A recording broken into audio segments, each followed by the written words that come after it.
ঈদের খুশি ভাই, ঈদের খুশি। নতুন আরো এক সুখবর দিতে যাচ্ছি আপনাদেরকে। যদিও বাংলাদেশের আসলে কপাল খুইলা গেছে, যদি আমাদের রিজার্ভ থাকে, মাশাআল্লাহ ভালো রিজার্ভ আছে, তা আমার মনে হয় যে এই সুযোগটারে কাজে লাগানো উচিত, কারণ সুযোগ বারবার আসে না। দর্শক, বাংলাদেশের কাছে এক প্রস্তাব নিয়ে এসেছে মাননীয় প্রধান বিচারপতির একটা ইঙ্গিত এবং প্রশ্ন রাজনীতিতে গভীর প্রশ্নে উদ্বেগ করছে।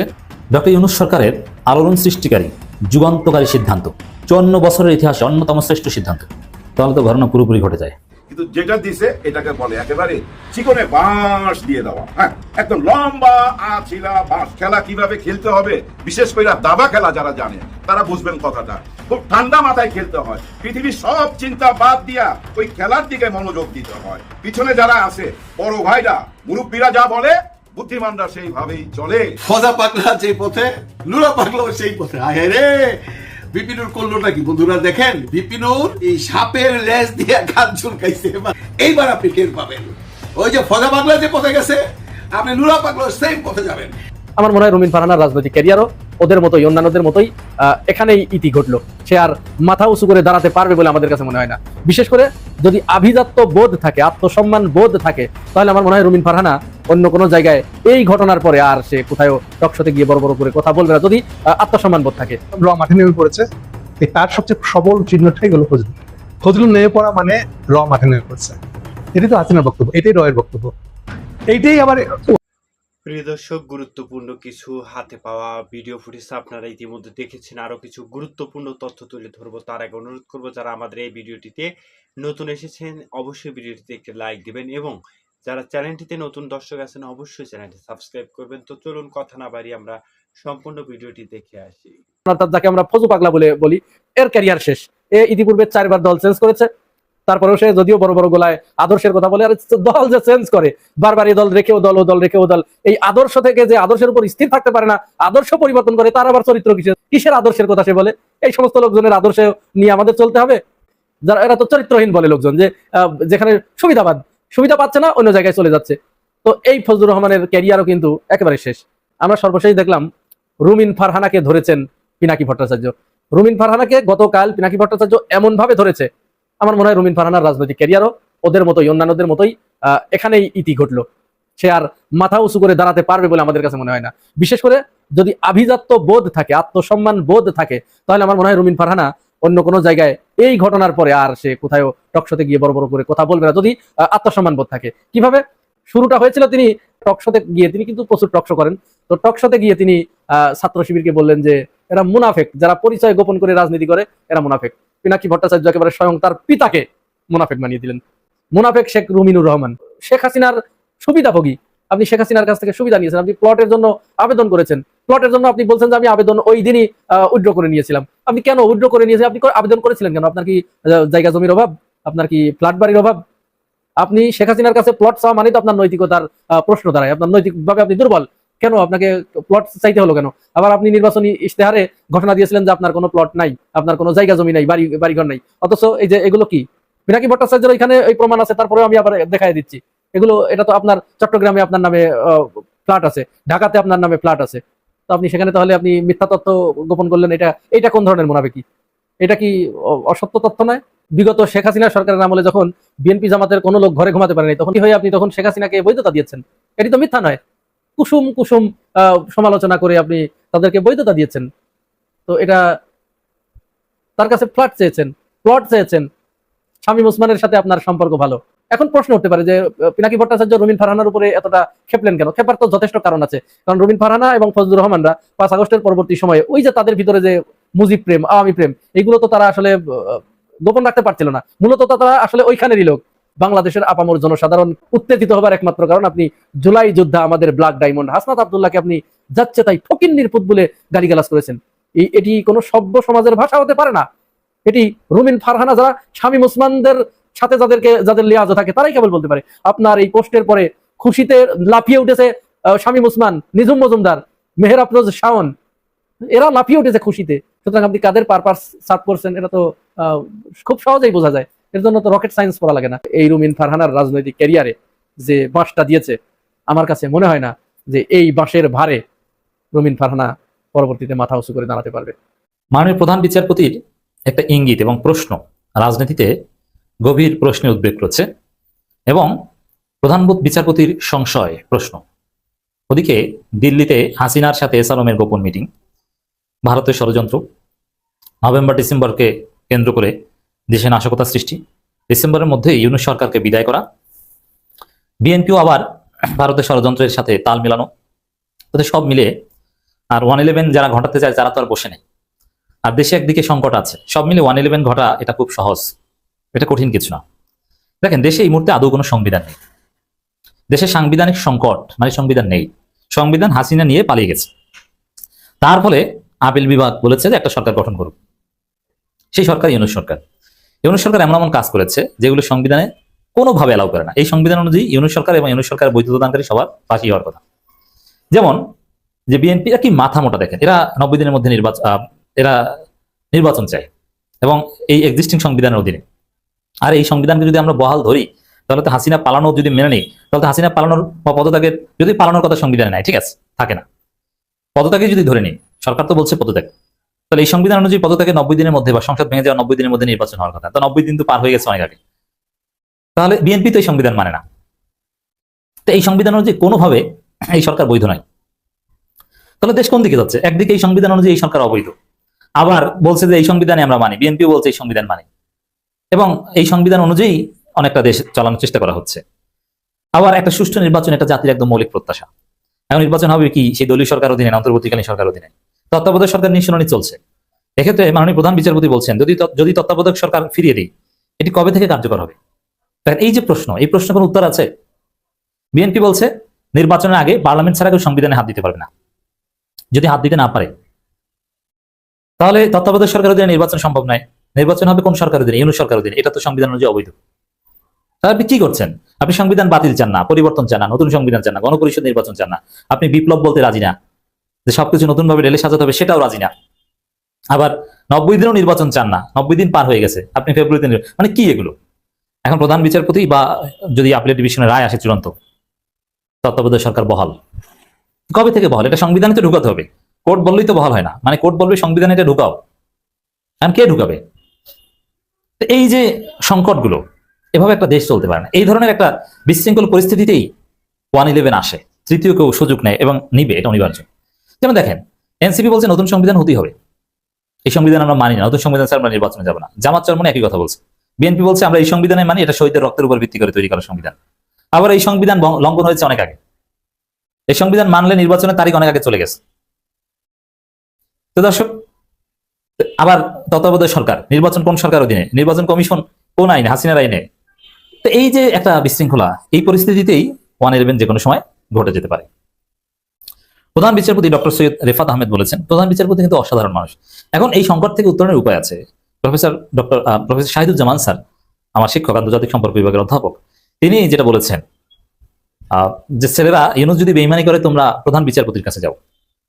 তো এই দেশের সাংবিধানিক সংকটে শূন্যতায় তত্ত্বাবধায়ক সরকার রায় হলে কখন থেকে কার্যকর কি কেউ জানে না, প্রধান বিচারপতি জানেন না, তিনি প্রশ্ন ছুড়ে দিয়েছেন।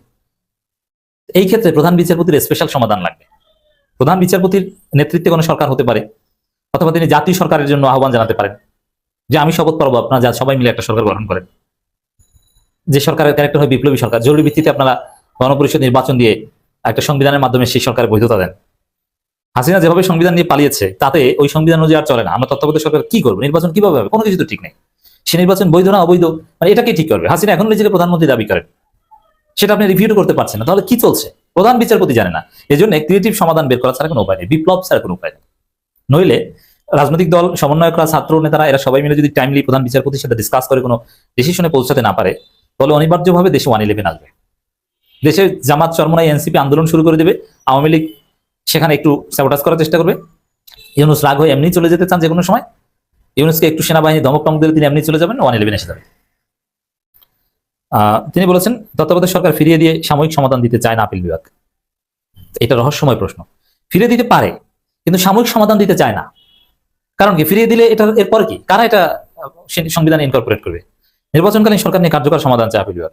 এটি যাতে বারবার বিঘ্নিত না হয়, দেশে গণতন্ত্র প্রতিষ্ঠা করতে এটি যাতে সুদূর প্রসারের প্রভাব রাখে, সেটি করা হবে। এখন এই কার্যকর এটা করতে হলে আসলে গণপরিষদ নির্বাচন ছাড়া উপায় নেই। গণপরিষদ নির্বাচন করে আপিল বিভাগের একটা সিদ্ধান্ত মতো ওইটা ঢুকাতে হবে। এছাড়া কোনো উপায় আছে বলে মনে হয় না। তত্ত্বাবধায়ক সরকার ব্যবস্থা ফিরিয়ে দিলে তা কখন থেকে কার্যকর হবে সে প্রশ্ন রাখেন প্রধান বিচারপতি। এর মানে এই বিএনপির যে প্ল্যান, যে পরবর্তী সংসদ এই করবে সেই করবে, এগুলোর প্রতি আস্থা বা এগুলোর বাস্তবতা কিন্তু প্রধান বিচারপতি স্বীকার করেন না। তাহলে প্রধান বিচারপতি বলতে পারতেন যে পরবর্তীতে যারা ক্ষমতা আসবে নেক্সট ইলেকশন, ফেব্রুয়ারি ইলেকশনের মাধ্যমে, তারা এসে তত্ত্বাবধায়ক সরকার ইনকর্পোরেট করবে, কিন্তু ওই পর্যন্ত তো যে যাবে না বা ওই পর্যন্ত যাওয়ার কোনো ভিত্তি নেই, আইনি কোনো পথ নাই, পথ হচ্ছে বিপ্লব বা ক্রিয়েটিভ কিছু। এটা প্রধান বিচারপতির বক্তব্যে ইঙ্গিত পাওয়া যায়। বাংলাদেশ চীন থেকে চতুর্থ প্রজন্মের 12TJ-10C জঙ্গি বিমান কিনতে আগ্রহী, এবং বাংলাদেশের পক্ষ থেকে চীনকে এই আগ্রহের কথা জানানো হয়েছে, কিন্তু এই আলোচনা কোন পর্যায়ে রয়েছে তা এখনো জানা যায়নি। রাজনৈতিক, সামরিক এবং আন্তর্জাতিক সম্পর্কের বিশ্লেষকরা মনে করতেছেন যে বাংলাদেশ বিমান বাহিনীকে আধুনিকায়নের জন্য অবশ্যই যুদ্ধ বিমান কেনার দরকার আছে, এবং ভিশন 2030-তেও এই পরিকল্পনার কথা উল্লেখ আছে। তবে সেটা কেনার কৌশল কি হবে আর চূড়ান্ত পর্যায়ে এই ডিসিশন এই অন্তর্বর্তীকালীন সরকার নিবে নাকি নির্বাচিত রাজনৈতিক সরকার নিবে তা নিয়ে একটা বিতর্ক আছে।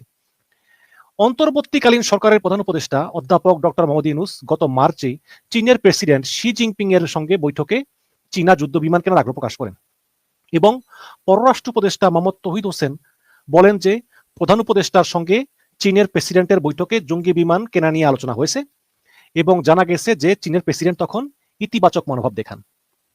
এবং প্রধান উপদেষ্টার ওই আলোচনার পরই 12TJ-10C জঙ্গি বিমান কেনার জন্য দুই দেশের মধ্যে বিভিন্ন সামরিক এবং বেসামরিক পর্যায়ে আলোচনা হয়েছে। আপনারা জানেন যে সাম্প্রতিক সময়ে ভারত এবং পাকিস্তান যুদ্ধে এই চীনের 12TJ-10C জঙ্গি বিমানটা অসাধারণ পারঙ্গমতা দেখিয়েছে। তারা সেই ফ্রান্সের তৈরি অত্যাধুনিক রাফাল বিমান বর্ধিত করেছে, এবং আজকে ডোনাল্ড ট্রাম্প বলেছেন যে ওই যুদ্ধে ভারতের 7টা বিমান বর্ধিত হয়। তো গত 26শে মার্চ প্রধান উপদেষ্টা 4 দিনের চীন সফরে যান, এবং ওই সফরের সময় প্রধান উপদেষ্টার প্রেস উইং জানায় যে দুই নেতার বৈঠকে বিভিন্ন বিষয় আলোচনা হয়েছে। এর মধ্যে আছে তিস্তা নদীর প্রকল্পে চীনের সহায়তা, মাল্টিপল রোল কমব্যাট এয়ারক্রাফট মানে বহুমাত্রিক জঙ্গি বিমান কেনা, এবং বাংলাদেশের বন্দরগুলোর সঙ্গে চীনের কুনমিং এর বহুমাত্রিক সংযুক্তি ইত্যাদি। তবে এর আগে গত ডিসেম্বরেও চীনা J-10C জঙ্গি বিমান কেনার ব্যাপারে বাংলাদেশের আগ্রহের কথা প্রকাশ করে বিদেশি গণমাধ্যম, এবং বাংলাদেশ বিমান বাহিনীর প্রধান air chief marshal Hasan Mahmud Khan, commander of the Chinese PLA এয়ারফোর্সের আমন্ত্রণে এই গত বছরের 9 থেকে 15 নভেম্বর চীন সফর করেন আমাদের বিমান বাহিনীর প্রধান। তো তখন এই 9 থেকে 15 নভেম্বর চীন সফর করার পরেই 19শে ডিসেম্বর মানে 4 দিন পরে সাউথ চায়না মর্নিং পোস্টের খবরে তার সফরের কথা উল্লেখ করে বলা হয় যে বাংলাদেশ তার বিমান বাহিনীর আধুনিকায়নের জন্য J-10C জঙ্গি বিমান কেনার কথা বিবেচনা করতেছে, এবং তখন বিমান বাহিনীর প্রধান multiple combat aircraft and attack হেলিকপ্টারের প্রতি আগ্রহ দেখান। তবে তখন চীন এবং ভারতের মধ্যে উত্তেজনার বিষয়টিও রিস্ক ফ্যাক্টর হিসাবে বিবেচনায় রাখা হয়, এবং বাংলাদেশ বিমান বাহিনীর সক্ষমতা ও চীনা J-10C যুদ্ধ বিমান ইত্যাদি নিয়ে world directory of modern military aircraft এর তথ্য বলেছে যে বাংলাদেশ বিমান বাহিনীতে এখনো ব্যবহারযোগ্য 188টি জঙ্গি বিমান আছে, মানে 188 আমাদের আছে। এগুলোর মধ্যে আছে MiG-29, F-7, J-7, K-8, Yak-130, এবং এখন এই চীনা J-10C যুক্ত করে বাংলাদেশ বিমান বাহিনীকে আরো আধুনিক করতে চায় ইউনূস সরকার। তবে আমরা আমেরিকান যুদ্ধ বিমানও কিনতে পারি। আমেরিকা যেগুলো সারপ্লাস হয়ে যায় ওগুলো তারা স্টোরেজ করে রাখে, যেমন F-15, এগুলো সার্ভিসেবল। পাকিস্তানও কিন্তু আমেরিকার কাছ থেকে F-15 কিনতেছে, তবে এটা বিক্রি করলে আমেরিকাটা শর্ত জুড়ে দেয়। যেমন আমেরিকা বলে যে তোমরা বিমানটা কিনো, কিন্তু এই বিমান দিয়ে কিছু দেশের বিরুদ্ধে যুদ্ধ করা যাবে না। যেমন আমেরিকা বলতে পারে যে এই বিমান দিয়ে তোমরা ভারতের বিরুদ্ধে যুদ্ধ করতে পারবে না। এখন ভারত যদি আক্রমণ করে তখন কি হবে, তাই না? শর্ত আছে। এই আমেরিকার এই শর্তের কারণে অনেকে এই বিমান কিনতে চায় না। তবে আমাদের বিমান বাহিনীর জন্য একটা আলাদা ঘাঁটি প্রয়োজন। আমাদের ঘাঁটিগুলো যা আছে তা কমার্শিয়াল বিমানবন্দরের সঙ্গে যুক্ত এবং ঝুঁকিপূর্ণ, এবং চীনা জঙ্গি বিমান কেনার জন্য এই অন্তর্বর্তীকালীন সরকার হয়তো হোমওয়ার্ক করে রাখতে পারে, পরবর্তীতে নির্বাচিত সরকার এসে চূড়ান্ত সিদ্ধান্ত নিতে পারে। এবং প্রযুক্তিগতভাবে চীনের যুদ্ধ বিমান কিন্তু বেশ ভালো, এটা নিয়ে কোনো সংকট নাই, এবং পাকিস্তান ভারত যুদ্ধের সময় এই J-10C বিমানটা যথেষ্ট পারঙ্গমতা দেখিয়েছে এবং এটা সক্ষমতা প্রমাণিত হয়েছে। র মাঠে নেমে পড়েছে, তার সবচেয়ে সবল চিহ্নটাই হলো ফজলুল। ফজলুল নেমে পড়া মানে র মাঠে নেমে পড়ছে। খেয়াল করে দেখেন কেন ফজলু বললো যে আগস্টে কিছু হয় নাই, যা কিছু করছে সব জামাতিরা। আগস্ট বিপ্লব ফিপ্লব কিছু না, সব ভুয়া। দেখেন মিলে কিনা আবার, এটাই তো হাসিনার বক্তব্য, এটাই রয়ের বক্তব্য, এইটাই আবার ওয়াকারের বক্তব্য। আগস্টে কিছু হয় নাই, এনসিপি গনকেস। দেখেন মিলে কিনা, এই যে পয়েন্টটা তৈরি করতেছে ওরা, এটার জন্য চাপ দিতেছে। কিন্তু এখানে এসে আবার তারেকের প্রবলেমটা হলো, আচ্ছা আগেই বলে নি, ফজলুর কেসটা যেভাবে তারেক হ্যান্ডেল করেছে, আমি মনে করি তারেকের এটা কমপ্লিটলি বিরুদ্ধে গেছে, এবং তারেককে এটার জন্য খেসরত দিতে হবে। কিন্তু এটা একটা তারেকের জন্য উভয় সংকট। না সে রকে সন্তুষ্ট করতে পারবে, মানে সে ফজলুকে সন্তুষ্ট করতে পারবে না, এটার বিনিময়ে সে নিজে সকল ইলেকশন যেটা হবে বলতেছে, তো অনুমান করতেছে, সেটা দিয়ে তারা ক্ষমতা যাবে। এই পুরো ঘটনার ভিতরে সে ফেল করেছে। কেন? আগেই বলেছি যে যে জায়গাটা কম্প্রোমাইজ করবে না, ইন্ডিয়া যে জায়গায় কম্প্রোমাইজ করবে না, তাহলে তারেক তাদের লক্ষ্য হলো হাসিনাকে ক্ষমতায় বসানো। আর তারেক এটাকেই ভুল করে ভাবতেছে যে আমাকে বোধহয় ক্ষমতা বসানোর জন্য সাপোর্ট করতেছে। নো, এইটা তার ভুল। তার উচিত ছিল শুরুতেই ফজলুকে আটকে দেওয়া, মানে তাকে প্রকাশ করা। কি হলো, এটা ছিল টেস্ট ফেজ। তার টেস্ট করছিল এই বয়টা দিলে কেমন মানুষ খাবে, কেমন রিয়াক্ট করবে, কেমন, এটা দেখতে চাচ্ছিল। তাহলে পুরো জিনিসটা একদম মঙ্গল জিনিসটা, তর্কটা হচ্ছে যে জুলাই আগস্টে কিছু হয়েছিল কি হয় না বাংলাদেশ। তারেকে এটা ব্যাপারে পজিশন নিতে হবে। ফজলুকে দিয়ে একটু বাজারে ছেড়ে দিয়ে দেখলাম এটা রিয়াকশন কেমন হবে না, এটাতে স্ট্রেট কাট পজিশন নিতে হবে। আবার স্ট্রেট কাট পজিশন মানে কি, ইন্ডিয়ান মতন বলতে হবে যে আগস্টে কিছু হয় নাই।